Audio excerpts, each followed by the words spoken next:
Guys, നിങ്ങൾ online വഴി ഒരു വെബ്സൈറ്റ് വഴി ഒരു സാധനം വാങ്ങി, പക്ഷേ നിങ്ങൾക്ക് കയ്യിൽ കിട്ടിയപ്പോൾ നിങ്ങൾ ഉദ്ദേശിച്ച സാധനമല്ല, നിങ്ങൾ പറ്റിക്കപ്പെട്ടു എന്നുണ്ടെങ്കിൽ എന്താണ് കൃത്യമായിട്ട് ചെയ്യേണ്ടത്?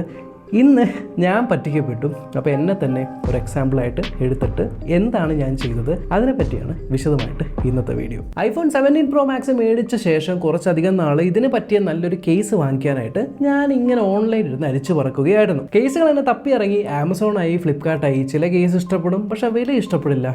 ചിലതിൻ്റെ വില ഓക്കെ ആയിരിക്കും, പക്ഷെ കേസ് ഇഷ്ടപ്പെടുന്നില്ല. അപ്പോൾ അങ്ങനെ തിരച്ചിൽ നടന്നുകൊണ്ടിരിക്കുകയാണ്. സ്വാഭാവികമായിട്ടും ശേഷം ഞാൻ ഇൻസ്റ്റാഗ്രാം തുറന്നപ്പോൾ അതിലിഷ്ടം പോലെ കേസുകളുടെ ആഡുകൾ കണ്ടു തുടങ്ങി. പേര് കേട്ട പല ബ്രാൻഡുകളുടെ ആഡുകൾ വന്നുപോയെങ്കിലും അതിനിടയിൽ പേര് കേൾക്കാത്ത പല ബ്രാൻഡുകളുടെ ആഡുകളും വരുന്നുണ്ടായി. ആൻഡ് ഒബ്വിയസ്ലി അത് കാണുമ്പോൾ തന്നെ നമുക്ക് ഫേക്ക് ആണ് എന്നറിയാവുന്നതുകൊണ്ട് ഞാൻ അതിൽ പോയി ക്ലിക്ക് ചെയ്യുകയോ തലവെക്കുകയോ ചെയ്തില്ല. ശേഷം ഒരു കൗതുകത്തിൽ ഞാൻ നേരെ ഫേസ്ബുക്കിൽ കയറി നോക്കി എന്താണ് അവിടുത്തെ അവസ്ഥ എന്ന് നോക്കിയപ്പോൾ സ്ക്രോൾ ചെയ്യുന്ന സമയത്ത് സ്ക്രോൾ ചെയ്യുന്ന ഓരോ രണ്ടാമത്തെ പോസ്റ്റും പുതിയ പുതിയ കേസുകളുടെ കമ്പനികളുടെ അഡ്വർടൈസ്മെന്റുകളാണ് വന്നുകൊണ്ടിരുന്നത്. ഒന്ന് രണ്ടെണ്ണം ഞാൻ ക്ലിക്ക് ചെയ്ത് നോക്കി, അവരുടെ വെബ്സൈറ്റിൽ പോയി പ്രൈസ് കണ്ടു, ഇഷ്ടമായില്ല. സാധനം കണ്ടു, ഇഷ്ടമായില്ല. അങ്ങനെ സ്ക്രോൾ ചെയ്ത് അവസാനം ഞാനൊരു വെബ്സൈറ്റിൽ ചെന്നെത്തിപ്പെട്ടു. thebasiccovers.in. കൊള്ളാം, കാണാൻ സൈറ്റ് നല്ല എസ്തെറ്റിക് ആണ്.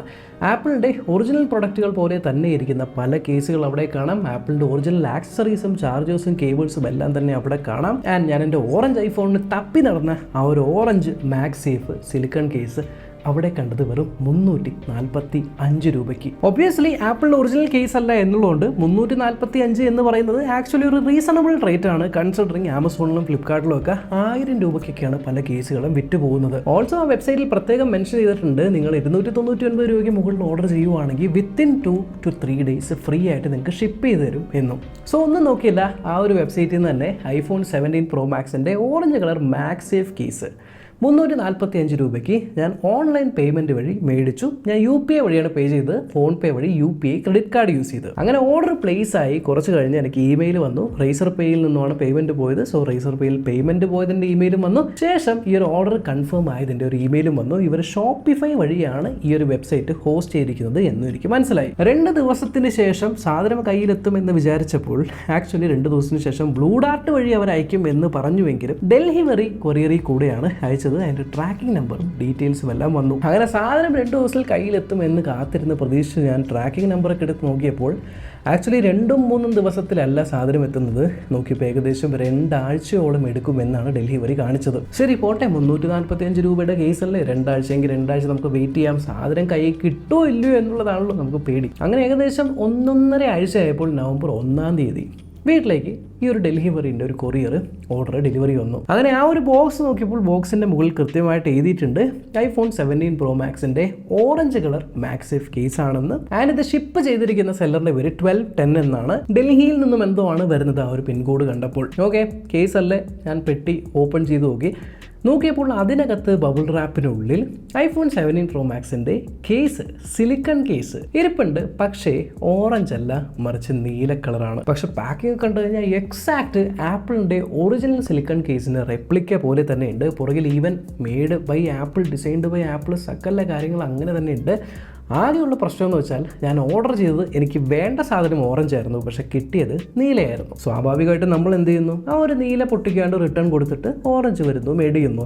അപ്പോൾ അവർ വെബ്സൈറ്റിൽ പോയി ഏറ്റവും താഴെ റീഫണ്ട് പോളിസി, ആ ഒരു റീഫണ്ട് പോളിസി എടുത്ത് നോക്കിയപ്പോൾ കൃത്യമായിട്ട് എഴുതിയിട്ടുണ്ട്, റീഫണ്ടും റിട്ടേണും നമ്മൾ എടുക്കില്ല. പക്ഷേ ഈ ഒരു സാധനം അയച്ച് നിങ്ങളുടെ കയ്യിലെത്തുന്ന സമയത്ത് അത് ഡാമേജ്ഡ് പ്രൊഡക്റ്റോ അല്ലെങ്കിൽ തെറ്റായ പ്രൊഡക്റ്റോ ആണെങ്കിൽ നിങ്ങൾ ഈ താഴെ കാണുന്ന ഇമെയിൽ ഏതാണ്, case@thebasiccovers.com എന്ന് പറഞ്ഞ് ആ ഒരു ഇമെയിലിലേക്ക് മെയിൽ അയക്കുക വിത്ത് ഫോട്ടോസും വീഡിയോസും പ്രൂഫ് സഹിതം അയക്കുക എന്ന് പറഞ്ഞു. അങ്ങനെ ഞാൻ ഫോട്ടോയും വീഡിയോയും കാര്യങ്ങളൊക്കെ എടുത്തിട്ട് ഉടനെ തന്നെ ഇമെയിൽ അയച്ച് കാത്തിരുന്ന് ഏകദേശം 2 മണിക്കൂറിന് ശേഷം എനിക്കൊരു നോട്ടിഫിക്കേഷൻ വന്നു.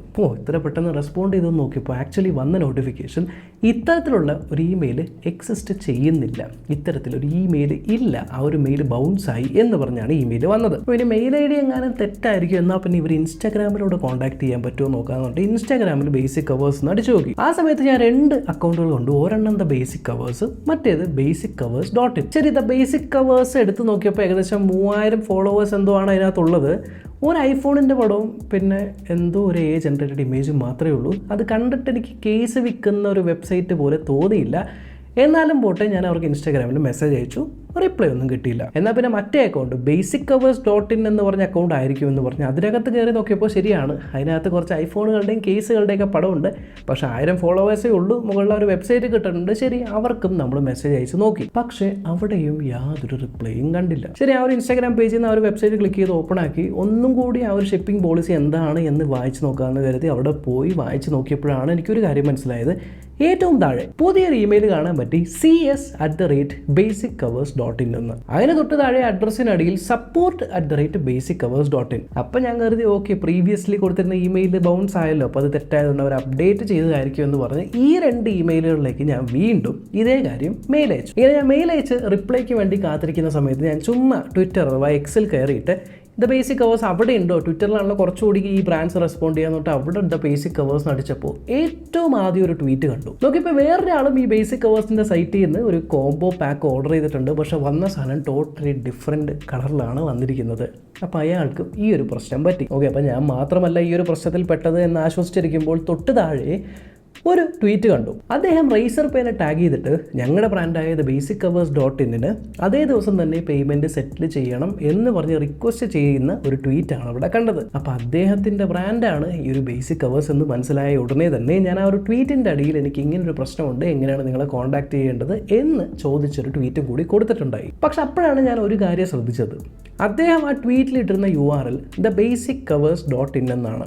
പക്ഷെ നമ്മൾ ആ ഒരു ഇൻസ്റ്റാഗ്രാം പേജിൽ കണ്ട URL basiccoverse.in ആണ്. ഒരെണ്ണത്തിൽ ദ ബേസിക് കവേഴ്സ്, ഒരെണ്ണത്തിൽ വെറും ബേസിക് കവേഴ്സ്. പക്ഷേ ഈ 2 വെബ്സൈറ്റുകൾ ഓപ്പൺ ചെയ്ത് കഴിഞ്ഞാൽ ഡിറ്റോ സെയിം ടു സെയിം, യാതൊരു വ്യത്യാസവുമില്ല. പ്രൊഡക്ട്സ് ആയിക്കോട്ടെ, പ്രൈസുകളായിക്കോട്ടെ, എല്ലാം ആകെ വ്യത്യാസം എന്ന് വെച്ചാൽ അവരുടെ കോൺടാക്ട് ഇമെയിലുകളിൽ മാത്രമാണ് വ്യത്യാസം വന്നിരിക്കുന്നത്. അങ്ങനെ ഇരിക്കുമ്പോഴാണ് എനിക്ക് വീണ്ടും ഒരു ഇമെയിൽ വരുന്നത്. ഒന്നുമില്ല, രണ്ടാമത് ഞാൻ അയച്ച ആ 2 മെയിലുകളില്ലേ, അത് രണ്ടും വീണ്ടും ബൗൺസായി, അവിടെയും ഡെലിവറി ചെയ്യാൻ പറ്റുന്നില്ല. ബേസിക്കലി അവർ പറഞ്ഞ എല്ലാ മാർഗ്ഗങ്ങളും നമ്മൾ നോക്കി. അവരുടെ വെബ്സൈറ്റിൽ കൊടുത്തിരിക്കുന്ന ഇമെയിലിലേക്ക് മെയിൽ അയച്ചു നോക്കി, പറ്റുന്നില്ല. അവരുടെ ഇൻസ്റ്റാഗ്രാമിൽ പോയി മെസ്സേജ് അയച്ചു നോക്കി, പറ്റുന്നില്ല. ട്വിറ്ററിൽ നോക്കി, അവരെ കാണുന്നേ ഇല്ല. അങ്ങനെ ഒരു വെബ്സൈറ്റിൻ്റെ സപ്പോർട്ട് പേജ് എവിടെയും തന്നെ ഇല്ല. സോ ഞാൻ ആക്ച്വലി വാങ്ങിയത് ഒരു ഓറഞ്ച് കേസും എനിക്ക് വന്നിരിക്കുന്ന നീല കേസുമാണ്. ഇത് എങ്ങനെ റിട്ടേൺ ചെയ്യണം, റിട്ടേൺ ചെയ്ത് ഓറഞ്ച് ഇല്ല എങ്കിൽ എങ്ങനെ റീഫണ്ട് മേടിക്കും, അല്ലെങ്കിൽ ഇതുവരെ എങ്ങനെ റീപ്ലേസ്മെൻറ്റ് മേടിക്കും, യാതൊരു ഐഡിയയും ഇല്ല. അപ്പോൾ ഇതൊരു സൈബർ ഫ്രോഡാണോ, സൈബർ തട്ടിപ്പാണോ, എങ്കിൽ ഒരു സൈബർ കേസ്, സൈബർ സെല്ലിൽ ഇപ്പോൾ ഒരു കേസ് രജിസ്റ്റർ ചെയ്യാൻ പറ്റുമോ എന്ന് വെച്ചാൽ ആക്ച്വലി 1000 രൂപയ്ക്ക് താഴെ ഒരു പ്രൊഡക്റ്റ് ആയതുകൊണ്ട് തന്നെ നിങ്ങളൊരു സൈബർ സെല്ലിൽ പോയിട്ട് കേസ് കൊടുക്കുകയാണെങ്കിൽ അത് ആക്ച്വലി അങ്ങനെ അത്ര സീരിയസ് ആയിട്ട് എടുക്കാനുള്ള ചാൻസുകൾ വളരെയധികം കുറവാണ്, പ്രത്യേകിച്ച് ഒരു 300-350 രൂപയുടെ ഒരു പ്രൊഡക്റ്റിന്. പക്ഷേ ഞാൻ കൊടുത്തത് UPI വഴി ക്രെഡിറ്റ് കാർഡ് യൂസ് ചെയ്താണ്. ഈ ക്രെഡിറ്റ് കാർഡുകളിൽ ഒരു ഓപ്ഷൻ ഉണ്ട്, ചാർജ് ബാക്ക്. അതായത് നിങ്ങൾ ഓൺലൈൻ വഴി ഒരു പ്രൊഡക്റ്റ് ഓർഡർ ചെയ്തിട്ട് ആ ഒരു പ്രൊഡക്റ്റ് ഡിഫക്റ്റീവ് ആണ്, ഇതേമാതിരി പ്രശ്നങ്ങൾ വന്നുവെങ്കിൽ അവർ നിങ്ങൾക്ക് റീഫണ്ട് തരുന്നില്ല എങ്കിൽ ക്രെഡിറ്റ് കാർഡ് കമ്പനിയെ വിളിച്ചിട്ട് ഇതാണ് കാര്യം എന്ന് പറഞ്ഞ് ചാർജ് ബാക്ക് വേണമെന്ന് പറഞ്ഞാൽ അവരുടെ എൻഡിൽ നിന്നും ആ ഒരു പേയ്മെൻറ്റ് ക്യാൻസൽ ചെയ്ത് നമുക്ക് റീഫണ്ട് ചെയ്യാനൊരു ഓപ്ഷൻ ഉണ്ട്. സോ ആക്ച്വലി ഇത് കൺസ്യൂമർ പ്രൊട്ടക്ഷൻ ആക്ട് 2019 സെക്ഷൻ 247 അടിയിൽ വരുന്ന അൺഫെയർ ട്രേഡ് പ്രാക്ടീസ്, അഥവാ അവർ കാണിച്ചിരിക്കുന്ന അല്ലെങ്കിൽ അഡ്വർടൈസ് ചെയ്ത പ്രോഡക്റ്റ് അല്ല അവർ നമുക്ക് അയച്ചു തന്നിരിക്കുന്നത്. ഇപ്പോൾ പലരും വിചാരിക്കും, ബ്രോ ഒരു കേസല്ലേ, ഓറഞ്ചിന് പകരം ഒരു നീല കിട്ടി, എന്തായാലും കേസ് കിട്ടിയില്ല, കിട്ടാതെ ഒന്നും ഇരുന്നില്ലെന്ന് വെച്ചാൽ ഒരു ഡേഞ്ചർ സൈനിന് വേണ്ടി നിങ്ങൾ റെഡ് ബൾബ് മേടിക്കാൻ വേണ്ടി റെഡ് ബൾബ് ഓർഡർ ചെയ്തു, നിങ്ങൾക്കൊരു ഗ്രീൻ ബൾബാണ് ഡെലിവർ ആയത്. കുഴപ്പമില്ല, ഒരു കളറല്ലേ മാറിയെന്ന് വിചാരിച്ച് ആ ഒരു റെഡിന് പകരം ഗ്രീൻ ബൾബ് നിങ്ങൾ കൊണ്ടിടുമോ? ഇല്ല. വിച്ച് മീൻസ് നിങ്ങൾ ഓർഡർ ചെയ്തത് ഒരു സാധനമാണെങ്കിൽ അതല്ല നിങ്ങൾക്ക് കിട്ടിയെന്നുണ്ടെങ്കിൽ കളറായിക്കോട്ടെ എന്തും ആയിക്കോട്ടെ, that is N unfair trade practice. അങ്ങനെ ഞാൻ ബാങ്കിനെ വിളിച്ച് സംസാരിച്ച ഒരു മലയാളിയായിരുന്നു. അപ്പോൾ പുള്ളി പറഞ്ഞത് ഇത്തരത്തിലാണ്. സാർ കേൾക്കാൻ പറ്റുന്നുണ്ടോ? ഹലോ, പറയൂ. ഞാനിപ്പോൾ സംസാരിച്ച ഡിസ്പ്യൂട്ട് ടീമായിട്ട്.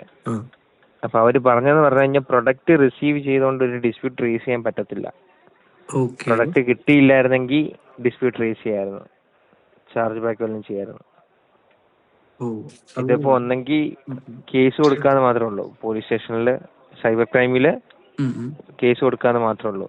ട്രാൻസാക്ഷൻ ID വെബ്സൈറ്റ് എല്ലാം വെച്ച്. ബേസിക്കലി വേറെ ഒന്നുമല്ല, ചാർജ് ബാക്ക് നമുക്ക് ചെയ്യാൻ പറ്റുമായിരുന്നു നിങ്ങൾക്ക് പ്രൊഡക്റ്റ് കിട്ടിയേ ഇല്ല എന്നുണ്ടെങ്കിൽ. ഉദാഹരണത്തിന് നിങ്ങളിപ്പോൾ ഒരു വെബ്സൈറ്റ് അല്ലെങ്കിൽ ഇൻസ്റ്റാഗ്രാം പേജിൽ നിന്നൊക്കെ ഒരു സാധനം ഓർഡർ ചെയ്തു, നിങ്ങൾ ക്രെഡിറ്റ് കാർഡ് വഴിയാണ് പേയ്മെൻറ്റ് കൊടുത്തത്, പേയ്മെൻറ്റ് കൊടുത്ത് ഇത്ര ദിവസത്തിൽ സാധനം കിട്ടുമെന്ന് പറഞ്ഞിട്ടും മാസങ്ങളായിട്ട് അല്ലെങ്കിൽ വർഷങ്ങളായിട്ട് പ്രൊഡക്റ്റ് കിട്ടിയിട്ടില്ല എന്നുണ്ടെങ്കിൽ അവിടെ പോയിട്ട് എൻ്റെ പേയ്മെൻറ്റ് തിരിച്ചു തരൂ എന്ന് ചോദിക്കേണ്ട കാര്യമില്ല. ക്രെഡിറ്റ് കാർഡ് വഴിയാണെങ്കിൽ നേരെ നിങ്ങളുടെ ക്രെഡിറ്റ് കാർഡ് ഓപ്പറേറ്ററെ വിളിച്ചിട്ട് ഇതാണ് കാര്യം ഇങ്ങനെ പറഞ്ഞ് നിങ്ങൾക്ക് ക്രെഡിറ്റ് കാർഡ് കമ്പനി കൊടുത്തിട്ട് നിങ്ങൾക്ക് നിങ്ങളുടെ എമൗണ്ട് തിരിച്ച് മേടിക്കാനായിട്ട് പറ്റും. അങ്ങനെ ആരെങ്കിലും പെട്ടിട്ടുണ്ടെങ്കിൽ ഈ ഒരു വഴി ഉപയോഗിക്കാം. ബട്ട് ബേസിക്കലി എൻ്റെ കാര്യത്തിൽ പ്രൊഡക്റ്റ് എനിക്ക് കിട്ടി എന്നുള്ളത് കൊണ്ട്, പേയ്മെൻറ്റ് അവിടെ സെറ്റിലായി എന്നുള്ളത് കൊണ്ട് എനിക്ക് ചാർജ് ബാക്ക് ചെയ്യാനായിട്ട് പറ്റില്ല. സോ ഇനി നെക്സ്റ്റ് സ്റ്റെപ്പ് ഞാൻ എന്ത് ചെയ്യും? കാരണം എനിക്ക് അവരെ കോൺടാക്ട് ചെയ്യാനുള്ള യാതൊരു വഴിയുമില്ല.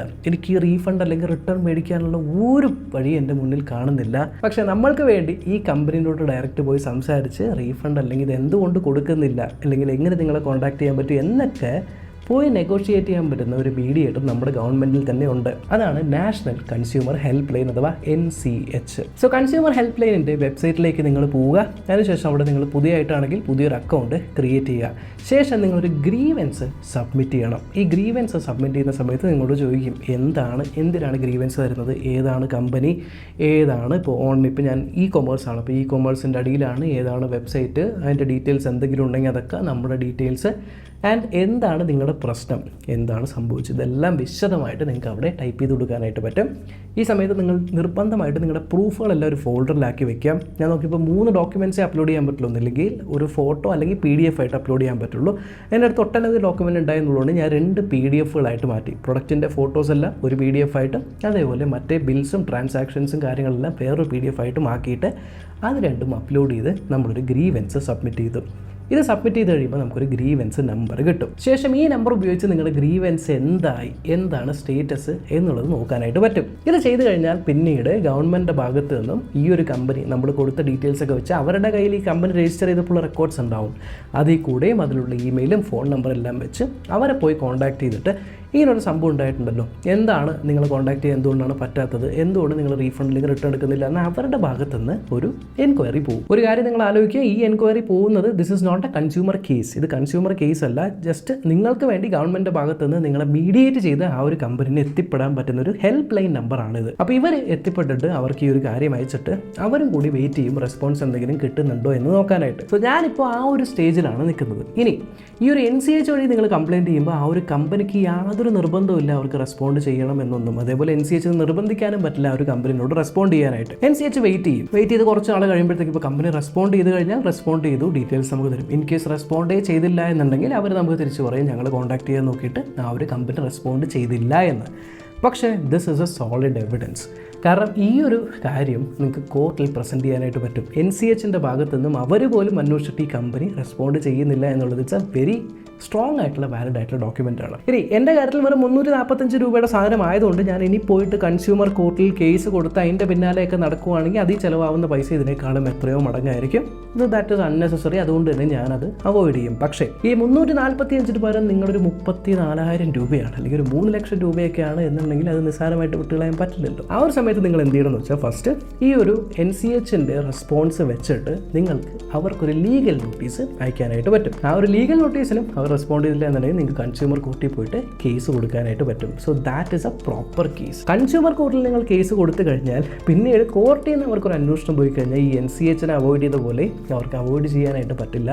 നിർബന്ധമായിട്ടും കോർട്ടിൽ പ്രസൻ്റ് ആയേ പറ്റൂ, അല്ലെങ്കിൽ അതിന് ഉത്തരം പറഞ്ഞേ പറ്റൂ. അതായത് ആ ഒരു സമയത്ത് കമ്പനി ഇന്ത്യൻ ജുഡീഷ്യറി സിസ്റ്റത്തിൻ്റെ ലോ ആൻഡ് ഓർഡറിൻ്റെ അടിയിലാണ് വരുന്നത് എന്നുള്ളതുകൊണ്ട് തട്ടിക്കളിച്ചിരിക്കാനായിട്ട് പറ്റില്ല. എന്തെങ്കിലും റെസ്പോൺസ് കൊടുത്തേ പറ്റൂ. ഞാനിതിപ്പോൾ ചെറിയൊരു എമൗണ്ടിൻ്റെ കാര്യമാണെങ്കിലും ഇതെങ്ങനെയാണ് ചെറിയ എമൗണ്ടിൽ ഒരു വലിയ എമൗണ്ട് ആണെങ്കിൽ പോലും എങ്ങനെ നിങ്ങൾക്ക് നേരിടാൻ പറ്റും എന്നുള്ള കാര്യം ജസ്റ്റ് ഒന്ന് അറിയിക്കാൻ വേണ്ടിയിട്ടാണ് ഈ പ്രോസസ്സിൽ കൂടെ എല്ലാം പോയത്. ഇതിൽ കൂടെ നിങ്ങൾക്ക് ഏകദേശം കാര്യങ്ങളൊക്കെ മനസ്സിലായിട്ടുണ്ടെന്ന് വിചാരിക്കുന്നു. സോ ആരെങ്കിലും എന്തെങ്കിലും ഇതേമാതിരി ഓൺലൈനിൽ കൂടെ വാങ്ങിച്ചിട്ട് തട്ടിപ്പിൽ പെട്ടുപോയിട്ടുണ്ട് എന്നുണ്ടെങ്കിൽ ഈ വീഡിയോയിൽ പറഞ്ഞ പോലെയല്ല നിങ്ങൾക്ക് ചെയ്ത് നിങ്ങൾക്ക് ഉത്തരവാദിത്തപ്പെട്ട അല്ലെങ്കിൽ നിങ്ങളുടെ അവകാശമായിട്ടുള്ള ആ ഒരു എമൗണ്ട് തിരിച്ച് മേടിക്കാനുള്ള എല്ലാ സിസ്റ്റവും ഇവിടെ ഉണ്ട്. അത് ഉപയോഗപ്പെടുത്തുക. കൂടുതൽ ഇതേപോലത്തെ വീഡിയോസ് ചാനൽ സബ്സ്ക്രൈബ് ചെയ്യാനും മറക്കണ്ട. Until next time by.